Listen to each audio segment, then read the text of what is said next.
Not only for 15 minutes, no. No. If it's like going to be for like an hour or so, we may be able to, but sometimes they tell us it's not 15 minutes, and then it's 30 minutes, and it's out. I'm doing my best, but we got to today.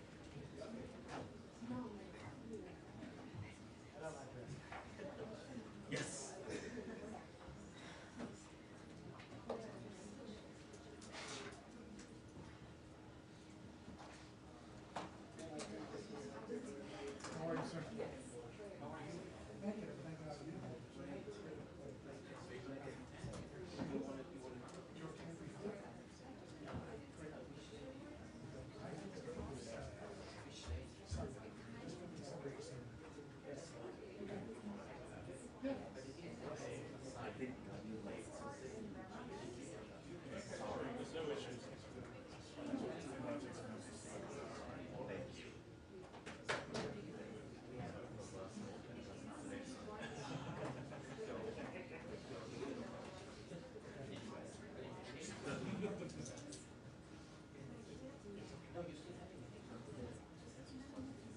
Not yet. I think that's Doyle. He's right there. So you can ask him. What do you? I mean, you can say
Yes, I'm talking about the end, so he doesn't walk all the way across.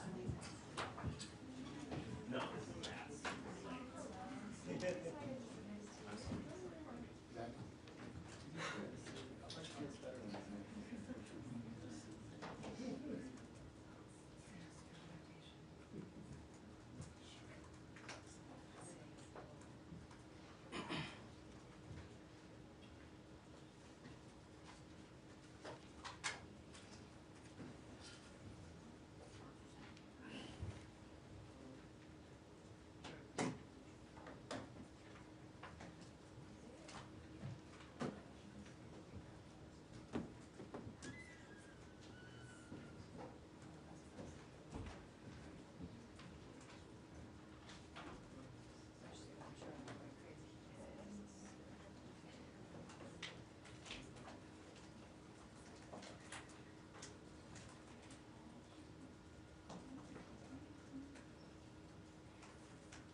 Set.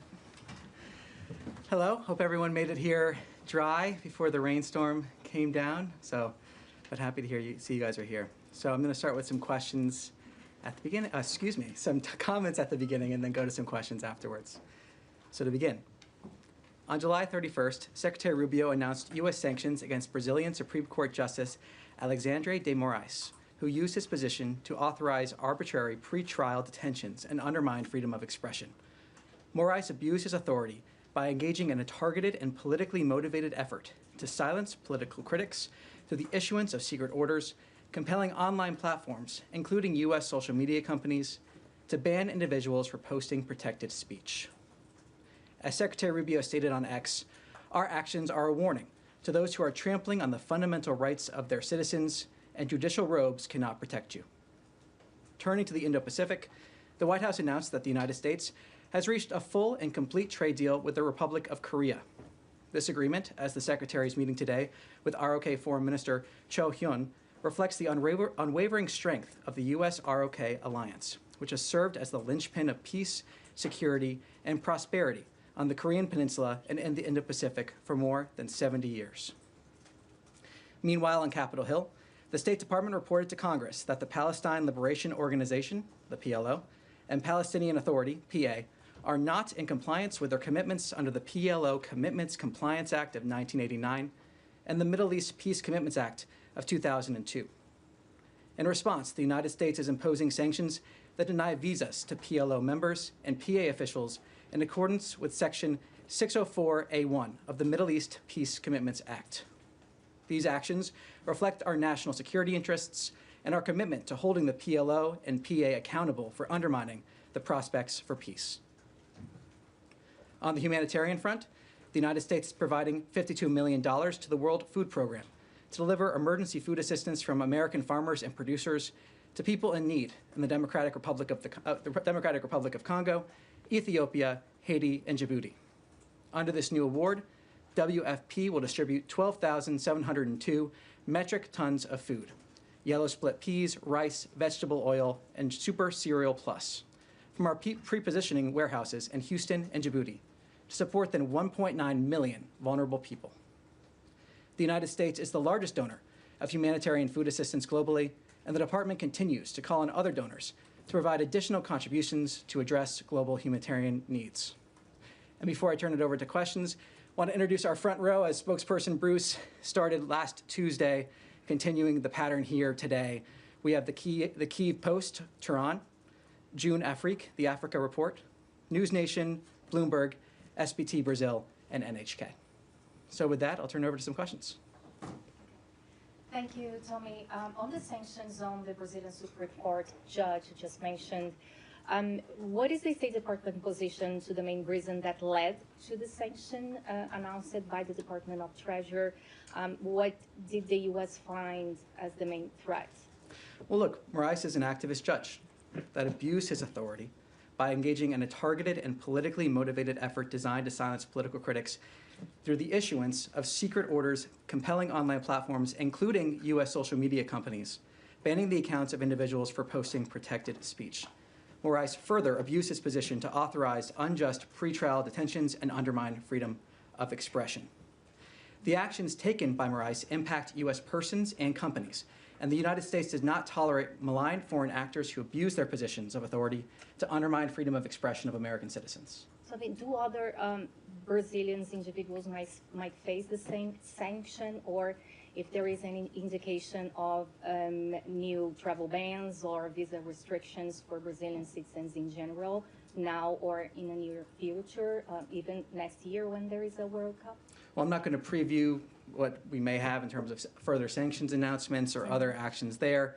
What I can say is just point to this action and again stress how seriously we take this. And the last question, if possible, how is the diplomatic engagement among those two countries? Secretary Rubio had a meeting here on this matter. If the State Department has a position on this meeting. Well, I have no readout to provide on the meeting for you. Yes, Leon. Yeah, hi. I'd like to come back to what you announced. I mean, there was a statement this morning, but you repeated it, to the sanctions against members of the Palestinian Authority and the PLO. Could you specify to us who exactly are sanctioned, the officials that are sanctioned, and at what level? And could you explain to us a little bit the context of this coming really 2 days or a couple of days after the UN conference at the UN on the Palestinian statehood, and the push of many allies, U.S. allies, France, UK, Canada, for a Palestinian state? Well, look, to stress, this is a biannual review that happens twice a year in every single year. And this report refers to the review period that ended in January 2025. So in terms of the timing of this report, this is a biannual report provided to Congress, and that's being provided here. It is the first report being provided under this administration. So in terms of timing, that's the timing, and that's why we're seeing this report now. In terms of specific individuals, outlined in the media note in terms of the policy, one of the many policy options that were available that is being implemented. I don't want to get into specific cases because ultimately, per the report, there is an opportunity for a case-by-case basis consideration for a waiver. And so we saw the media note outlining certain policy implications, the actions that were taken, but ultimately this is a case-by-case, or there is that option for in terms of a visa. Yes? Thanks, Tommy. Appreciate it. I'll take 2 more questions on this specific topic, on the PLO announcement, and then we can go on to a broader region for sure, but 2 more on this specific topic. But just to follow up with that, you, for example, for Brazil, for the Supreme Court judge, you didn't have any problems naming him and saying who it was.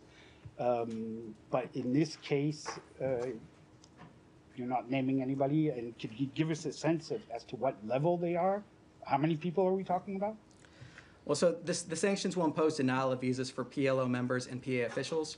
And again, to stress, a waiver may be considered on a case-by-case basis consistent with our national security interests. Yes? Thank you, Tommy. Appreciate it. You said you were going to take a few more questions on this. I'll take 2 more on this specific topic. Yeah. Broader region for sure, but on this specific one. So on that one, specifically, the previous administration engaged with Palestinian Authority to find a solution for the future governance of Gaza. And that administration and Trump administration also said Hamas has no place in Gaza's future, a position that is widely shared by many other countries in the world. How does this action specifically impact Trump administration's ability to engage with PA? Maybe it doesn't impact it at all. Can you help us understand that? And were there any heads up given to Arab states about this action? Thank you. Well, I'm not going to speculate on what it will look like going forward, but what I can say is that the Biden administration in this biannual review also found them in noncompliance. they chose not to take certain actions. This is the first report of this biannual review that is under this current administration. And we decided to take one of a few actions that were available in terms of once we identified the noncompliance. That is what this indicates.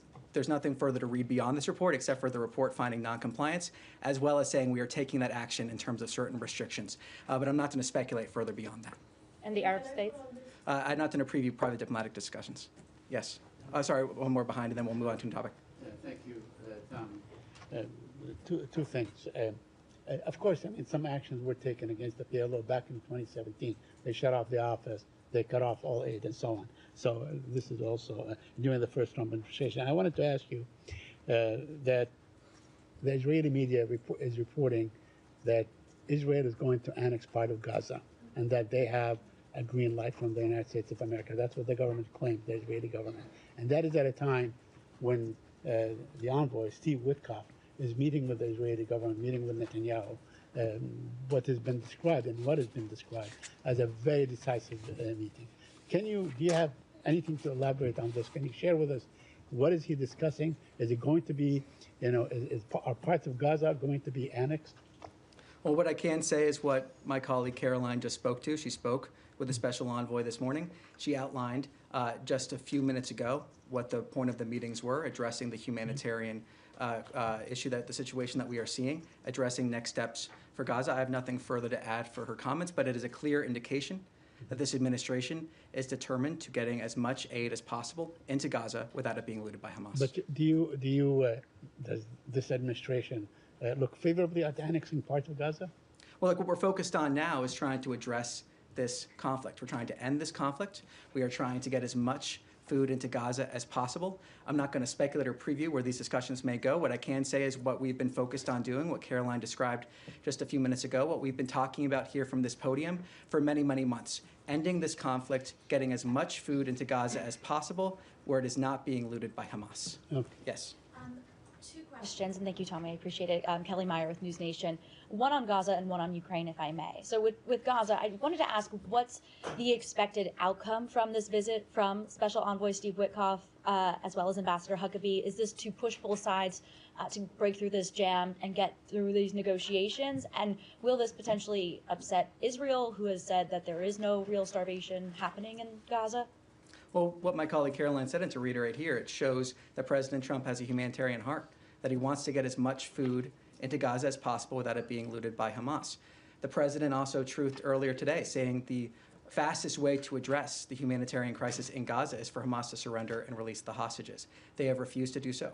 We've also seen the secretary speak earlier today about how there was a ceasefire in principle with an agreement, and then Hamas came and rejected the deal. That is the lack of good faith we are seeing from Hamas when it comes to these conversations. So ultimately, what this shows is that President Trump wants to get as much aid into Gaza without it being looted by Hamas as possible. That is a commitment we've had, and that's what this is showing. And just on Ukraine quickly, there's the talk about getting, European allies to pay into this fund in the Treasury Department, and then we would then send the weapons on to Ukraine. Do you have a sense of just how exactly you're going to make sure that these European allies do pay into this fund, and do you have a sense of how many so far have agreed to this? Well, I'm not going to comment on pending congressional action or refer you to Congress on that, but what I can say is talk about the NATO weapons deal that was talked about by the president. The fact that we have an agreement with NATO in order for them to buy weapons in which they can then send to other countries if they so choose. And I think this is part of an America First foreign policy and the burden sharing that we've seen pushed by President Trump and Secretary Rubio. The idea that we have other countries stepping up that makes stronger alliances, that makes partnerships stronger, while at the same time helping the American people, revitalizing certain industries, increasing the amount of purchases that we're seeing. So we're seeing that impetus from this administration. We're seeing the effort to make the NATO alliance stronger. We're seeing that NATO weapons deal also being implemented. So we're seeing that effort here to put America first. But when we do that, address these challenges in a way that we have our allies and partners also stepping up. Yes. If I may, the secretary in an interview this morning revealed that the U.S. engaged with, quote, Putin's top people, unquote, early this week, and they didn't pan out. Can you please enlighten us who met with whom? We know the secretary was in the building. He didn't travel. We know that Russian ambassador was in the building yesterday. Beyond that, there is no public record of any Russia-U.S. engagement. Well, I have nothing to read out for you from here. Were Ukrainians involved as well? Again, I have nothing to preview from here. And I know you have heard this from me before that Kiev is under attack, and last night we had unprecedented again attack on civilians. Timing of it is eye-popping. Any reaction? Well, we have been clear, the president's been clear, and so has the secretary, about how we view recent actions from Russia. We've seen the president discuss the new timeline that he has in place in terms of actions he may take regarding Russia, secondary sanctions or other items. So what we are seeing here, or tariffs, excuse me, and other items. What we are seeing here, again, is a clear indication and transparency from this administration about how we view these recent actions. The fact that we have tried, in good faith, to approach these discussions to encourage both parties to come to the table. We have seen that happen, which is a credit to the leadership of this administration. But also the fact, as the president said, we need to see action, not words. And so the president's been very clear on that. He's been very consistent, and he's spoken on this very publicly in recent days. Thank you, Tom. If I may, one more topic on Moldova, please. Moldova president yesterday, she revealed that her country is under attack by Russia. There's disinformation campaign going on prior to the election. Your allies in Romania also confirmed that. Is this something that you guys are concerned about? Is there anything you can do to stop this? Well, let me take that back and see if we can get you more details on that question. Thanks. Okay, yes. Thanks, Tommy. Following up on Caroline's comments at the White House briefing, she said there would be a new aid distribution plan announced in Gaza. Do you have any details? Will GHF be involved in that? Is it exclusively GHF? Will it involve additional openings of crossings, for example? Anything you can tell us there? Nothing to further add in addition to what the president has said on this. It is clear, though, from Special Envoy Witkoff's trip that this is a priority. We are working on this. We're trying to get as much aid as possible. We've seen the 100 million meals, of course, almost that number, being delivered by GHF. But the president wants to get as much aid as possible into Gaza without it being looted by Hamas. And then if I could follow up, the administration lifted sanctions on extremist Israeli settlers earlier this year. Is there any consideration of putting those sanctions back on, given there has been no change in behavior by these settlers and they have in fact killed more people in the months since? So I'm not going to preview what actions we may take here from the United States government. What I can say is that this issue, as Caroline described, was raised by the president to the Israeli government. The ambassadors also talked about the fact that he has raised this issue with the Israeli government. The fact that we need to see these attacks stop and we need to see accountability. Yes. Thank you. NHK. I'd like to ask about U.S.-Iran negotiation. Iranian Foreign Minister Alaguchi told Financial Times that U.S. must agree on compensation before nuclear negotiation, since U.S. attacked Iran's nuclear sites. Do you have any comment on that? Well, what I can say is that any demands for financial compensation from the United States to the Iranian regime are ridiculous. If the Iranian regime really wanted to save money or alleviate some of the sanctions policy, they would stop taking destabilizing actions. They would stop wasting money on their nuclear program. They would stop sending money to terrorist death squads across the region. They would stop oppressing their own people. So if they really wanted to save money or find a way towards prosperity for their people, they would start taking those actions. So any demands for financial compensation from the United States are ridiculous. But to stress, the United States is ready to talk with Iran. Iran has a short window of opportunity, but the ball is in Iran's court. So we're waiting to see what they do in terms of now it's in their court. Yes. Thank you, Tommy. To follow up on the topic of Iran, we saw today the joint statement on Iranian state threat activity in Europe and North America. I was just curious about the timing of this statement with the U.S. and so many allies signing on, and whether this was driven by any kind of a spike in the attacks that you've seen since the U.S. has seen since the strike on Iran, or what was the catalyst for the particular timing of this statement, if there was any catalyst? No details to provide in terms of that. What I can say is these are discussions that have been happening with our partners for a long time, and it's an issue that we take incredibly seriously. And one other question. I know that Sunday is the deadline for 180 days since President Trump's executive order for a report from the UN and the United Nations ambassador from the U.S., as well as Secretary Rubio, regarding which international intergovernmental organizations, conventions, and treaties the U.S. wants to continue being a party to. Can you give us any kind of an update on where that review stands, or what kind of reforms the U.S. is looking for at the United Nations? Well, that review is ongoing. While that review is ongoing, we remain a participant in much of the UN system in order to advance our interests. I don't want to get ahead of what the president may end up deciding once that review is complete. But what I can say is that this is part of that effort, again, to put America first, and we're not going to be a part of organizations when it's not in line with our national interests. We're not going to be part of organizations that pursue policies that hamper the United States. What we're going to do is defend our national interests, and we're going to be looking at this in terms of this ongoing review to make sure that our our participation in these groups does exactly that. Yes, Nadia. Go back to the PLO office. You just said that the PLO Last and the question PA, on the PLO. Yes, last one, please. Last one, okay. You said that the PA and the PLO are not in compliance of Act 1989 and of the Middle East Peace Commitment of 2002. Do you believe that Israel is in compliance of these two agreements? And do you believe that building settlements, enlarging settlements, is not in violation of all previous peace commitment that Israel has signed? Well, what I can say is speak to this report. That's what I can speak to. And again, speaking to this report, again, the Biden administration found the PLO not in compliance and decided not to take any action. And the PLO remains in non-compliance. This is the first report that we have had under this administration. That's why we're seeing this action taken, this biannual report. And it's important that we're vocal about this. We're outlining the reasoning behind it as we have. And it's an important issue here. We're identifying this non-compliance and choosing to take action. Okay. Yes. Thank you, Tommy.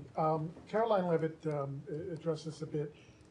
President Trump posted earlier today that the Canadian recognition of a Palestinian state could affect a trade deal between the two countries. So it goes beyond just disagreement with the countries supporting a Palestinian state. It looks like it's actually turning into action. To what extent does the recognition of a Palestinian state by these several countries over the last few days, how is it going to impact the bilateral relations between the U.S. and those countries? Well, the president's comments speak for themselves, though he also spoke about how, in terms of these recognition, that it is helping Hamas. The secretary also spoke to this. It could be seen as a reward for Hamas in many ways. We actually saw on the day that Hamas rejected, as the secretary described today, rejected the ceasefire deal was the same day that France announced their recognition. So we are seeing, as the president's described, that this could be seen as a reward for Hamas. And in many ways, as the secretary also said, this could hurt the process of peace. Because of these timelines they set there, Hamas has been the one blocking reaching a ceasefire. Hamas has been the one blocking peace. And now we have these timelines set that could actually lead to a reward for Hamas if they continue in this behavior. So that's what we're seeing here. The president and secretary have talked about this. I have nothing further to add to the president's comments in terms of a trade talks with Canada. Yes. Yeah, thank you. I wanted to shift to another conflict in Sudan, the worst humanitarian catastrophe in the world, and the U.S. role there, engagement. A Quad meeting had been expected yesterday with the Saudi, UAE, and Egyptian foreign ministers here in the building. It didn't happen. Wondering if you could tell us about the reasons for the postponement, whether there's a date, perhaps around UNGA, for a replacement meeting, and whether that's a setback at all, that this has had to be postponed. Well, no date was set in terms of a Quad meeting here, in terms of your first question. And we look forward to bringing the Quad together in the near future. We hope to set that date soon. But in terms of your last question, we continue to coordinate on our collective engagement. We continue to coordinate in terms of pursuing outcomes. That dialogue continues, and we are committed to supporting that dialogue that leads to peace and ends the suffering of the Sudanese people. Can you clarify the U.S. position on the Sudanese armed forces in their future in a post-war transitional government? Because that seems to be a sticking point for a lot of the external actors. You know, I think Egypt in particular wants to see a role for them. Can you clarify what the U.S. position is? That a non-starter for you? Well, I don't want to get into the details of dynamic diplomatic conversations. We think the best path to peace and stability is an immediate and durable cessation of hostilities. And we are in communication with as many partners, the Quad being one of them, but not limited just to the Quad, in order to try to accomplish that end. Okay. Yes. Can I follow up on what Alex raised in this call with Russian officials? Why wasn't there a readout provided of it? Is it because the secretary was acting in his capacity as a national security advisor? Again, I have nothing to preview in terms of that topic. But you're not denying that those calls happened, just that you're not going to provide an insight into Well, again, the I have nothing to substance of offer in terms of those conversations here. But the secretary wasn't inaccurately referring to a call or anything in this interview that he had with Fox News. No, I mean, the secretary's comments speak for themselves. I just have no additional readout to provide here for you. Okay, can I ask on a separate topic where conversations stand with the Chinese on the 2 Americans who have been subject to exit bans there? Are you getting all of the access and clarity on their circumstances that you need? Well, I refer you to Spokesperson Tammy Bruce's comments on this. I have nothing further to add. Let me take that question back, though, see if we can get a more robust update for you. Okay, and Do you have one more? well, I was going to ask if you also have on Special Envoy Witkoff's travel and whether there's any update on these alternative options for helping hostages that was referenced in his statement last week. Is there an actual plan that is being operationalized? Does it coincide with his travel there now? Well, I wouldn't speak to sensitive discussions of that nature if there was a plan or if there wasn't a plan in place, given how important these discussions are. What I can say, as Caroline said again, is that he is having meetings there discussing next steps for the situation in Gaza. Amongst the things discussed is the humanitarian situation, getting as much food in as possible. While also the importance of releasing the hostages, of course. That remains a priority. As the Special Envoy said, the President talks about, Caroline talks about, making sure we release those hostages and bring them home. Yes. Thank you, Talia. Secretary Rubio have a first meeting with the South Korean Foreign Minister today. What topic will be discussed in this meeting? So I'm not going to get ahead of that. If I'm correct, this is actually happening right now. So I want to get ahead of conversations that are happening currently. What I can say, taking a step back, as I mentioned in my topper, the fact that our alliance with the ROK is the linchpin of peace in the region, and we are seeing a large amount of high engagement between the United States and the ROK. We saw that when the Secretary went to Malaysia. We've seen that since then. We see this complete and total trade agreement that the President announced. And so we see all this engagement, and I think this is the latest element of that in terms of conversations between the United States and the ROK. Thank you. Yes. With regard to the sanctions, could you just clarify on the PLO and PA, could you just clarify that this is not in retaliation for or related to or an effort to hinder the PA's cooperation with France, Britain, Canada, and the Gulf states who have said that they intend to recognize Palestinian statehood in September? And the second one, when should we expect the biannual compliance report on Israel's compliance? I assume that's the same time schedule as the Palestinian assessment? Well, I'll say on this one, and I'll refer to my earlier answer in terms of the fact that this is biannual review. This has been, therefore, in process. The review period ended in January 2025. Yes. Yes. Sorry, but you didn't answer the first one. Or say, so does that mean the Israel one is complete and the U.S. found no violations? Well, what I can speak to is this report here. That's what I can speak to. And again, the fact that the Biden administration found compliance, chose not to take any actions, non-compliance, chose not to take actions. We also found non-compliance and chose to take action. But, and yes. on the, it's not in retaliation, these sanctions, they have nothing to do with the statehood. Again, this question, this is part of a biannual review. Yes.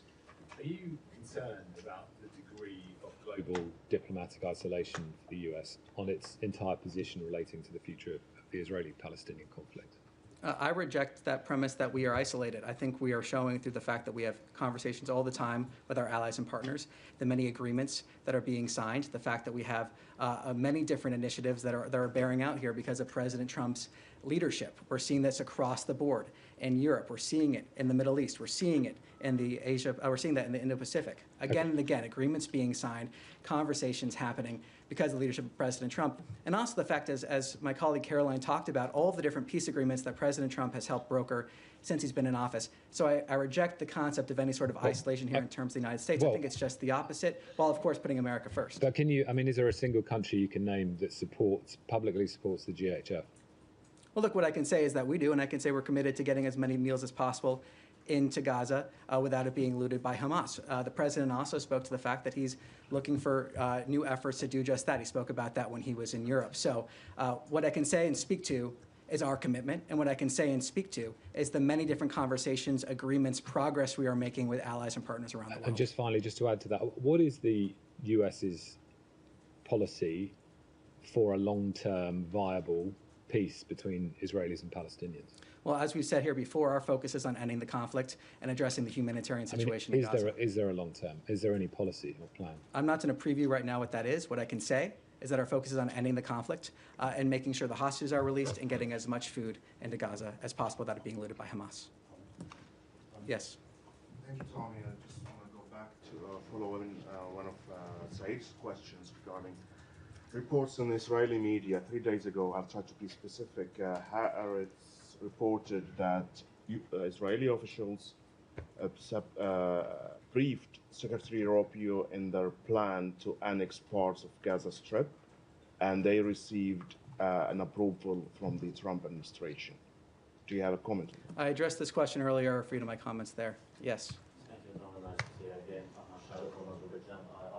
Question about the Ukrainian war. U.S. President Donald Trump cut the deadline for a ceasefire deal with Vladimir Putin from 50 days to 10 days, warning of strong sanctions if no action is taken. Sorry, could you speak up just a little bit? I'm having trouble hearing sorry. you. U.S. President Donald Trump cut the deadline for a ceasefire deal with Vladimir Putin from 50 days to 10 days, warning of strong sanctions if no action is taken.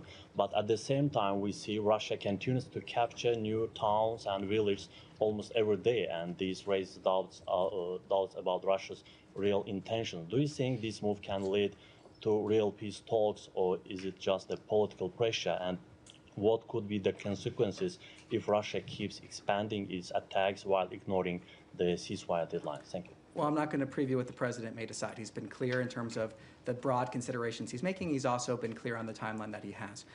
What I can say in terms of our transparency on how we view Russia's actions, that remains. I discussed them earlier here. The president has been clear on that. The secretary has also been clear, talking about what we've seen, the fact that we need to see actions, not words, and when it comes to this. The president talking about that itself when he was talking about moving the deadline, moving it forward.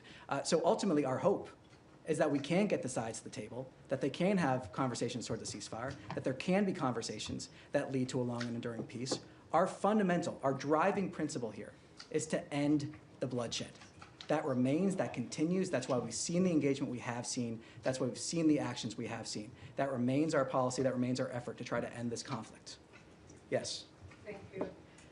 On the Muslim Brotherhood, the Brotherhood is reportedly being considered for the designation of terrorist organization by the administration. It was asked today in White House briefing as well. My first question is, organizations like Hamas emerge from the ideology of the Brotherhood. Does the State Department view the Muslim Brotherhood more as an ideology or as a structured, centralized organization? Second, where does it fall in terms of U.S. national security concerns? Well, what I can speak to, again, is our view of Hamas and the fact that they have blocked peace, they have blocked ceasefire, they have been weaponizing aid against their own people, the fact that they are I'm the reason asking we're on saying Muslim this. Brotherhood. Yeah, so, but I can talk about in terms of, you mentioned Hamas, so I'm speaking to that. Oh, in terms of our broader, that's what I'm speaking to here. In terms of our broader policy, when we're looking at different groups in the region, let me take that back and see if we can get further details for you. Appreciate it. But in terms of our view of Hamas, we've been very clear on that. Yes? I wanted to follow up on a question you took back on Tuesday from my colleague. Do you have an update on what the plan is for the millions of dollars of contraceptives that are currently sitting in a warehouse in Belgium that are meant to be distributed to lower income countries under USAID? So we're still in the process here in terms of determining the way forward. What I can say again, and to clarify, we're not talking about PEPFAR products. We're not talking about contraceptives in terms of condoms. We're talking about select products that were purchased under the previous administration that could potentially be abortifacients under the Kemp-Kasten Amendment, and as well could potentially violate Mexico City. So we are in the process now of determining that pathway forward. When we have an update, we will provide it. Yes, sir. Thank you. Thank you. UNIFIL's mandate in southern Lebanon will end in a few weeks, in fact, by the end of August. So my question is whether the United States is going to support the renewal of the mandate of UNIFIL, and what do you expect regarding from the Lebanese government regarding the disarming from Hezbollah? Well, we've talked about that here from the podium before in terms of needing to see that disarmament of Hezbollah and the Lebanese government's role in that. I refer you to those comments. In terms of your first point, let me see if I can get more information for you on that. Yes. Yeah, thank you, Tommy. A question on Europe. So we saw the trade deals of 50%, and I'm reading an article from the Italian Corriere della Sera that says that the Italian Foreign Minister Tajani said that Europe couldn't do better than 50%, and that somehow they have to work on this number. But inside the Italian government, also in the European Union, there's some concern that because of the European will have to buy so much liquid gas, somehow the United States would have a leverage on Europe in foreign policy when, as allies need to take decisions.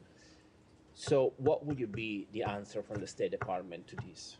Well, in terms of trade discussions, I refer you to the USTR. In foreign policy, What I can say is that this is strengthening our relationship with our allies and partners in Europe. This is about strengthening our relationship with the European Union, but also bilaterally with different countries in Europe. That's what these agreements are doing through this rebalancing. And we saw that in conversations with the president when they were talking about this deal just when he was in Europe. That rebalancing, that was necessary in order to lead to those long-term, stronger relationships. So that's what we're seeing. That's what we're seeing in a lot of these deals that end up benefiting countries around the world. And it's, again, showing President Trump putting America first, but when we do that, we can find common ground and lead to benefits for everybody. All right. All right, thank you very much. Thank you. Thank you, Tom. Thank you.